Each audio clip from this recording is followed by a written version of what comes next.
در شرایط نهایت حساس منطقه و جهان امروزه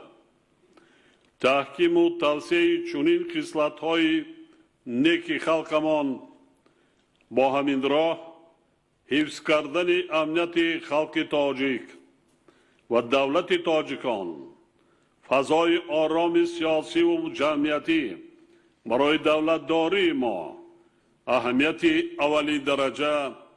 و سرنوشت ساز دارد. در برابر این تاکید و خاطر نشان می سازم که مردم ما خشونت و زورآوری و جبر و ظلم دیگران را هرگز قبول ندارند و ما برای حمایت وطن، استقلال و آزادی،